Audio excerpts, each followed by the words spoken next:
This is not the first incident जो अभी हुआ है। इसके पहले भी ऐसे बहुत सारे इंसिडेंट छोटे मोटे होते रहते हैं, बट सब इंसिडेंट जो है वो रिपोर्ट नहीं होता है। तो कोलकाता में जो हुआ है that is a very heinous crime which has happened. एक सेंट्रल प्रोटेक्शन एक्ट के हम लोग डिमांड कर रहे हैं। तो सेंट्रल प्रोटेक्शन एक्ट अगर आता है तो हम लोग को थोड़ी सी उसकी सिक्योरिटी मिल सकती है। तो पेशेंट रात के कुछ तो 12:30-1 बजे के आसपास आयन की कैजुअलिटी में आया था, और उसके साथ 7 से 8 उसके रिलेटिव्स वगैरह भी आए थे। एंड पेशेंट ने ऑलरेडी दारू वगैरह पी रखी थी। Patient was already intoxicated and वो ऑलरेडी बाहर कुछ मारपीट वगैरह करके आ चुके थे। इसकी वजह से उसके चेहरे पे बहुत घाव थे, और घाव के उनको मतलब वो घाव के लिए उसको ट्रीटमेंट ऑलरेडी चल रही थी, और उसको सूचर्स वगैरह लिए गए थे। बट वो जो घाव थे वो चेहरे पे थे, तो एक ENT रेफरेंस करना पड़ता है। उनके जो फिटनेस है वो देनी पड़ती है। तो उसके लिए 3:30 बजे के आसपास ENT डिपार्टमेंट को उनका फिटनेस के लिए भेजा गया था।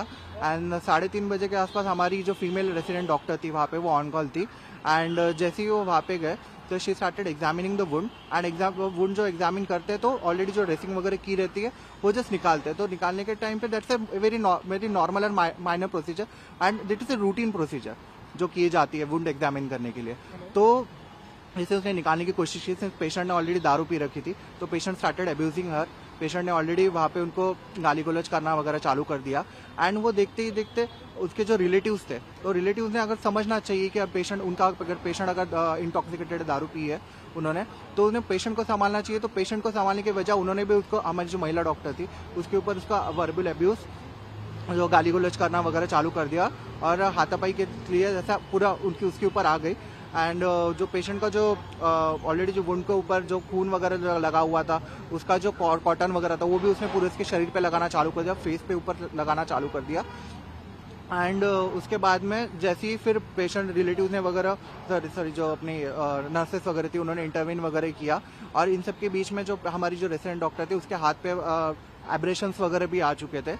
एंड जैसे ही उन्होंने सिक्योरिटी को बुलाने की कोशिश की, वो 7 से 8 लोग अलॉन्ग विद पेशेंट सबके सब भाग चुके हैं यहाँ से। हाँ, तो सायन पुलिस स्टेशन हम लोग वहाँ पे FIR रजिस्टर करने आए हैं। Individual FIR as well as the institutional FIR हम लोग अभी रजिस्टर करने आए हैं। क्या मांग है, क्योंकि हमने ऑलरेडी देखा है इतना बड़ा इंसिडेंट कोलकाता में हुआ डॉक्टर के साथ। हाँ, अभी यहाँ देखने की वापस से फीमेल डॉक्टर के ऊपर अटैक किया जाए या एग्जैक्टली। तो यही सब चीज़ों की वजह से this is not the first incident जो अभी हुआ है। इसके पहले भी ऐसे बहुत सारे इंसिडेंट छोटे मोटे होते रहते हैं, बट सब इंसिडेंट जो है वो रिपोर्ट नहीं होता है।